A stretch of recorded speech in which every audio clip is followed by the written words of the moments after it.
been homeless 34 years. Yes. That's a long time. It's long enough. I'm trying to get off the streets now. Well, it's way too long. It's not long enough. It's way too long. And nobody wants to hire me because I'm homeless. The streets of Texas whisper stories you were never meant to hear. Stories of hunger, cold, and choices no one should ever have to make. Under the glow of streetlights, lives unravel in plain sight. Encampments rise like scars on the city's skin, where dignity is bartered and tomorrow is never promised. This is not a movie. It's happening now. In Houston, Austin, and Dallas. And what you're about to see will change how you look at your city forever. Stay with us. And if you believe these stories must be told, like this video and subscribe to our channel. Tonight, as city lights flicker against the Texas sky, more than 2,700,000 people have no door to lock, no bed to call their own. That number has swelled 12% since 2020. A relentless surge, fed by forces too large for any single person to hold back. Just out in the open. Yeah, I rented a couple of places and we can't get in them, so they didn't have the key and there's no locksmiths and we can't get inside. In Austin, the climb has been even steeper. 18% in just 3 years. Over 3,000 lives now exist entirely on the margins, surviving day to day with nothing but grit and fading hope. This isn't a slow leak, it's a flood, and the waters are rising. I'm basically homeless. Rents in different places got too high, so I couldn't afford it. Homelessness is like unbelievable, can't believe it, because it's a rich city, so you figure that they wouldn't have this much homelessness. The math tells its own grim story. In the capital city, a one-bedroom apartment now averages $1,800 a month, a 30% spike since 2015. Meanwhile, the minimum wage remains frozen at $7.25 an hour, untouched for more than a decade. Pretty hard to find a job, find a place to live, that's even harder. Even working full-time, a person can see more than half their earnings vanish just to keep a roof overhead. That's before food, before transportation, before a single unexpected bill. It doesn't take a crisis to tip someone onto the streets, just a nudge. A lost job, a car breaks down, a medical emergency. One missed rent payment can be the line between a life that feels stable and a night spent on the pavement.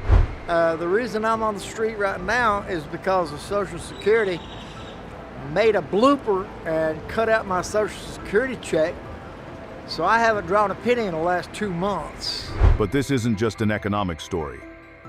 It's a human unraveling. Picture someone leaving work after a long shift, carrying a backpack instead of heading home. Not because they're traveling, but because they have nowhere to go. Imagine the quiet humiliation of washing up in a public restroom before clocking in, hiding exhaustion behind a forced smile. Every percentage point in those statistics represents real people. Parents who once tucked their children into bed, veterans who once wore the uniform, young adults chasing opportunities that slipped just out of reach. The wave doesn't discriminate. It swallows anyone close enough to the edge. And as rents climb higher, wages stay frozen, and affordable housing remains a promise unkept. That wave grows stronger. Those already caught in its pull know the truth. On these streets, stability can vanish overnight. This is the rising tide of homelessness in Texas. Not an accident, not an inevitability, but a crisis we can no longer afford to ignore. The question isn't whether it will reach further. The question is, who will be next? Statistics can be cold, sterile things, neat rows of numbers and percentages on a government spreadsheet. But when you step onto the street, those numbers breathe. They speak. They look you in the eye. Maria is 28. In another life, she might be sitting at a kitchen table, laughing with friends over takeout after a double shift. Instead, she sits cross-legged on the curb in Dallas, her coat zipped up to her chin against the wind.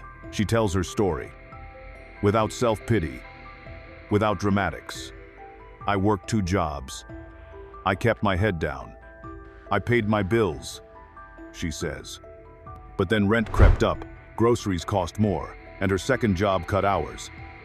The final blow came fast. One day, I couldn't pay, she whispers. That was it. I was out here, Her eyes glisten, but her voice holds steady until she mentions her family. They're all I have left to fight for. I'm saving for a bus ticket to see them. I just need to make it home. A few hundred miles away, in Houston. James leans against a brick wall near an overpass. He is a veteran, someone who once wore the uniform, who once had a place to return to after the fight. Now his battlefield is the cold stretch of concrete beneath his feet. His eyes are sharp, but fixed somewhere you can't follow. I served my country, he says, but now I'm out here, forgotten. The words are matter of fact, almost casual, as if he's accepted the sentence. His voice is even, but his hands tremble. Subtle, constant. Not from fear, but from a winter chill that bites harder, without walls to block it. They are 2 of thousands. If you walk past quickly, you might not see them at all. They blend into the background, folded blankets, cardboard signs, the shadow of a figure in a sleeping bag. But stop for a moment, and the reality sharpens. You see the layers of loss, the decisions no one should be forced to make, the resilience that refuses to fade. Behind every face is a before. Behind every statistic is a human being who once had keys in their pocket and plans for the weekend. And until we reckon with that truth, these stories will keep multiplying, quietly, relentlessly, on the very streets we walk every day. Homelessness strips away more than walls and a bed. It leaves a space, and in that space, darker forces move in. The absence of safety, stability, and hope becomes fertile ground for predators, addictions, and choices no one should have to make. They need shelter, they need people that really love them, and it's coming from the heart. For many, the days blur into survival, and survival often comes with a cost. 38% of Texas's homeless wrestle with substance use, not always as a choice, but as a lifeline, a numbing agent against a world that refuses to relent. Opioids and methamphetamines are the most common. Cheap enough to buy in a moment of desperation, powerful enough to quiet the ache for a few hours. On the sidewalks of Houston, Austin, and Dallas, it's not unusual to see someone hunched in the open, chasing a fleeting escape. Lisa, 40, from Houston, carries her past like a shadow she can't quite shake. I started forgetting, she says quietly, her gaze fixed on the ground. It worked for a while, until it didn't. Now, she's been clean for 2 months. 2 months of fighting cravings, loneliness, and the weight of what she lost. I want my future back, she adds, her voice almost a whisper, as if speaking it too loudly might make it slip away. But addiction is only one shadow. The other is far more silent and just as deadly. A 2024 study uncovered a staggering truth. 1 in 4 homeless women in Texas has faced exploitation simply to survive. It's a violence that hides behind closed car doors, in the dim corners of parking lots, in whispered arrangements no one dares to write down. Emily, 29, from Austin, never imagined her life would cross that line. I've done things I'm not proud of, she admits, her tone carrying both defiance and shame. Just to feel safe for a night. Just to know someone wouldn't hurt me worse. Then, last week, something shifted. A shelter took her in.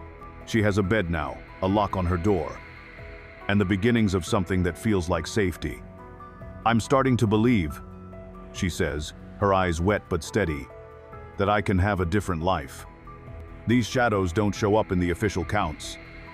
They don't appear in charts or headlines, but they are there, moving through every alley, every tent, every doorway where the light can't quite reach. And until they're brought into the open, the crisis will remain deeper, darker, and more dangerous than most are willing to admit. When the sun dips low and the streets fall quiet, another danger lurks in the shadows, one that doesn't shout, but whispers. It comes in the form of a tiny pill, a speck of powder so small it could sit on your fingertip. Yet, that speck can stop a heartbeat in seconds. Its name is fentanyl. And why is fentanyl so dangerous? It only takes a really, really small amount for somebody to die. And it essentially works in that it reduces the drive to breathe, so people stop breathing, and that's how they die. It doesn't look threatening. It doesn't smell like danger. But that's the deception. It's an assassin disguised as medicine. Dealers mix it into other drugs. Heroin, cocaine, even counterfeit painkillers, not to help, but to hook. A fraction too much, and there's no coming back. For many on the streets, it's not a choice anymore. Addiction isn't a decision they make each morning. It's a chain welded around their spirit, tightening a little more each day. Emergency responders say the same thing over and over. We got there too late. A body slumped in an alley. A man lying on a park bench, lips pale, chest still. One more life gone in silence. Fentanyl doesn't give you a chance to call for help. It takes you before you even realize you're in danger. The show all homeless people are not lazy. Yeah. Crackheads over there are lazy. they do drugs all day. Yeah. And they get mad when people don't give them money. And yet, in the world of homelessness, it's everywhere. It offers a momentary escape from cold nights and empty stomachs. For someone with nothing, that brief warmth feels like salvation. But the warmth is a lie. Every hit is a roll of loaded dice, and the odds are always stacked against them. What makes fentanyl even more terrifying is how invisible it can be. You can't taste it, you can't smell it. Sometimes, you don't even know it's there until your vision narrows, your breath slows, and the world fades to black. That's how entire tent cities lose people overnight. Friends gone before the sun rises, their bodies covered with a thin blanket as if they were only sleeping. This isn't just a drug problem. It's a silent epidemic eating away at the most vulnerable, swallowing entire communities, while the rest of the city rushes past, unaware. The people dying aren't just statistics. They're someone's child, someone's parent, someone who once had dreams. And in the undercurrent of this crisis lies a haunting question. If a single speck can take a life, how many more will it take before we finally see what's happening in plain sight? When the Texas sun sinks beyond the horizon, the streets change character. Daylight hides much of what night unveils. Under the glow of scattered streetlights, you feel it. The air thick with unspoken rules. The silence pierced by sudden shouts, or the sharp echo of hurried footsteps. Violence here is not always loud. Sometimes, it slips in quietly, like a shadow you don't notice until it's too late. In the heart of cities like Houston, Dallas, and Fort Worth, certain corners take on an entirely different identity after dark. Faded brick walls bear the scars of past fights, while alleyways whisper stories of debts settled in fists instead of words. Disputes over territory, drugs, or even a glance held too long can escalate faster than the mind can process. One wrong turn, and you're in a place where police sirens don't just respond, they patrol with the expectation that trouble is already waiting. There is no doubt that some of these women and children that are coming across the border are being trafficked. I mean, there are millions coming across, many of them, most undocumented, most unaccounted for, most disappearing into the country. For the homeless and vulnerable, the danger multiplies. Without locked doors or safe roofs, they navigate a world where possession of a blanket can spark a brawl, where food scraps might be defended like treasure. It's not always strangers they fear. Sometimes it's the familiar face who has shared a sidewalk for months, but turns violent when desperation outweighs loyalty. In these moments, survival becomes a constant negotiation. The most unsettling part? Violence doesn't announce itself. It can start as a low argument in the corner of a shelter, a muttered insult on a bus bench, or a simple misunderstanding in a gas station parking lot. Then, in a blink, voices rise, fists fly, or worse, steel flashes in the streetlight. Police reports often distill these moments into sterile words like altercation or disturbance. But behind each one is a heartbeat that almost stopped, and a life that will never feel the same. Texas has always carried an image of grit and independence. But in certain neighborhoods, that grit turns jagged. It becomes a warning. One you hear in the way locals say, "Don't walk there after dark." For outsiders, it's advice. For those who live here, it's survival. Because in these streets, the line between ordinary life and sudden violence is as thin as the edge of a knife.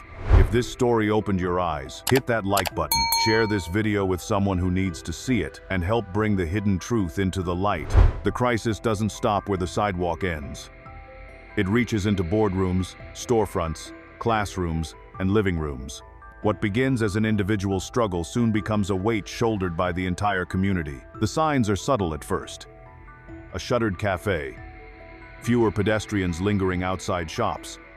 But the impact grows harder to ignore. In downtown Houston, shop owners have watched the shift with unease. Over the past 3 years, foot traffic has fallen by 15%. And with it, revenue. Tourists avoid certain blocks, guided away by hotel concierges who don't want to field complaints. Events that once drew crowds now find their attendance thinned. The hum of a bustling city replaced by an uneasy quiet. Families navigate the streets differently now. Parents steer strollers in wide arcs, blocking their children's view of someone huddled against a wall or curled in a sleeping bag. Conversations falter as little voices ask questions without easy answers. How do you explain to a child why someone is living outside? Why their face looks tired? Why they seem invisible to the world rushing past?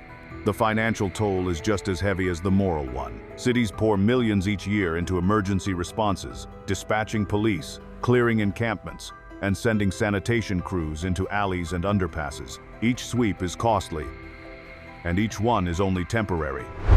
The same corners fill again, the same tents rise, the same people return. The resources spent could be building affordable housing, bolstering mental health services, or funding recovery programs. Instead, the money circles back into the same short-term fixes, a cycle that grinds on without relief.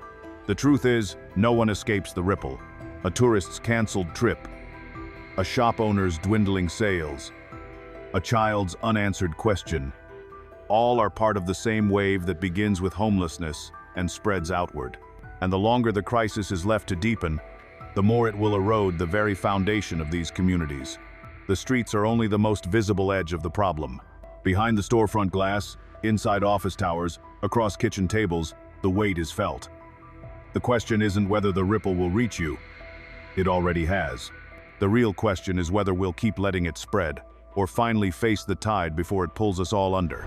In Texas, mental health is a silent storm, one you can't always see, but you can feel it in the air.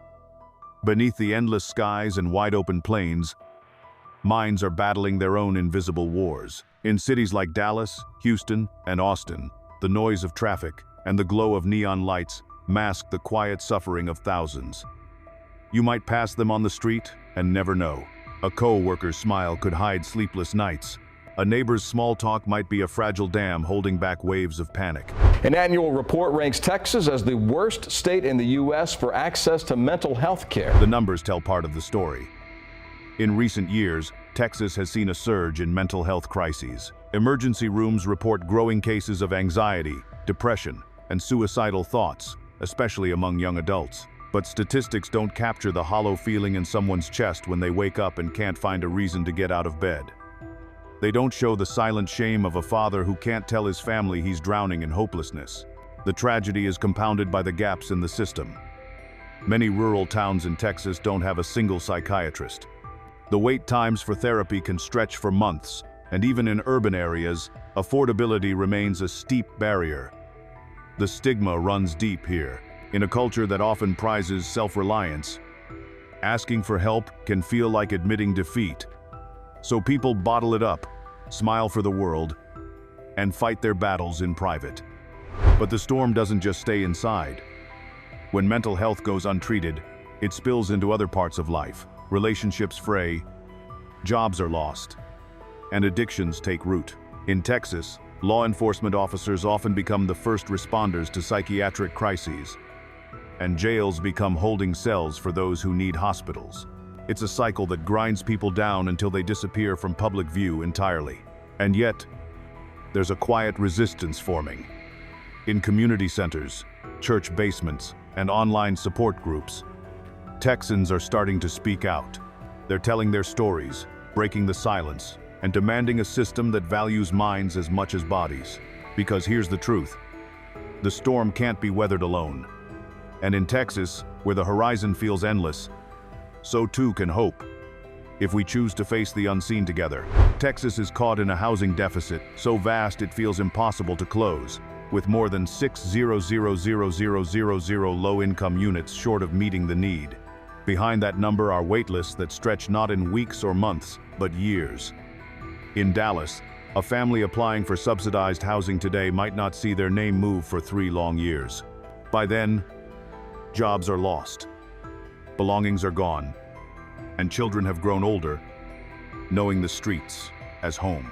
Policies meant to manage homelessness often do little more than hide it. Laws criminalizing public sleeping may clear a park or an underpass for a few days, but they do nothing to solve the problem. People are pushed to darker corners, farther from services, deeper into danger. Out of sight, perhaps, but never out of the crisis. Karen knows this reality too well. In San Antonio, she has been on the housing wait list for 2 years. She keeps the paperwork in a plastic bag, worn soft from being folded and unfolded. Her young son sleeps beside her at night, under the thin shelter of a blanket they carry everywhere. "My son deserves better than this," she says, her voice breaking but her eyes holding firm. "But I feel like the system doesn't care."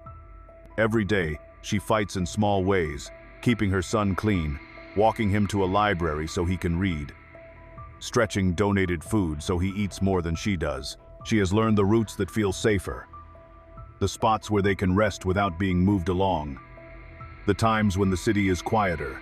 Her life is a series of calculated steps, all designed to make it through one more day without losing the hope she clings to. The trap isn't just the shortage of housing. It's the design of a system that moves too slowly to catch people before they fall too far. Waiting lists, rigid eligibility rules, and punitive ordinances create a maze that few can navigate without breaking.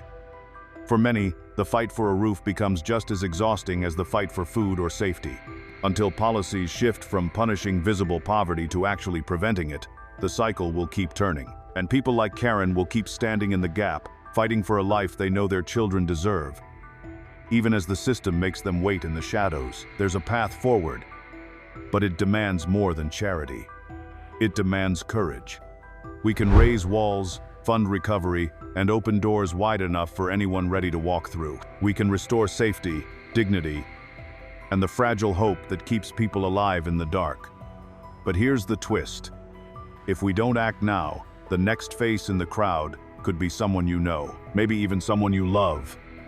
This crisis is closer than you think. Don't just watch. Be part of the change. Like this video, subscribe to the channel, and help us bring the shadows into the light.